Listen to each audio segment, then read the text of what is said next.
नगर विकास खात्याने नवी मुंबईतील भूखंड बिल्डरांच्या घशात घालण्याचं काम केलं।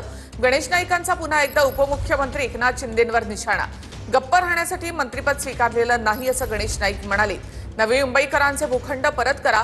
बैठकीमध्ये गणेश नाईकांनी ही मागणी केली। मागितला होता हॉस्पिटल करता, बागे करता, एखाद्या शाळे करता, रुग्णालया करता, ते पण दिले गेले नाहीत।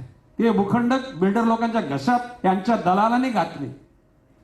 मला या गोष्टीची लाज वाटते की ज्या मंत्रिमंडळामध्ये मी आहे त्या मंत्रिमंडळामधल्या नगरविकास खात्याच्या लोकांनी अशा प्रकारचा कर्मदरिद्रीपणा केला।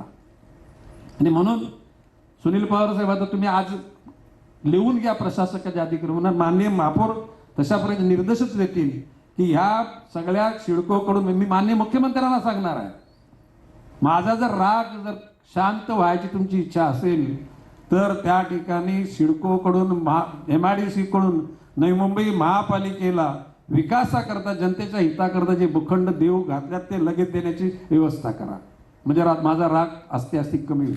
मला हे मंत्रिपद मी निश्चितपणे पक्षाच्या शिस्तीचा, प्रशासन शिस्तीचा मी भोगता आहे, परंतु ज्या गोष्टी करता गणेश नाईक त्या ठिकाणी आमदार झाला, मंत्री झाला, ते जर का त्या ठिकाणी जनतेकरता मी बोलू शकलो नाही आणि ते जर मिळवू शकलो नाही, ते मंत्री परत का चाटायचे का? म्हणजे बाब असे की मंत्रीपद पक्षाने दिलं, पक्षाचा आम्ही आभारी आहे, परंतु याचा अर्थ ते पक्ष मुका होऊन त्या ठिकाणी गप्प बसण्याकरता मंत्रीपद मी स्वीकारलेलं नाही।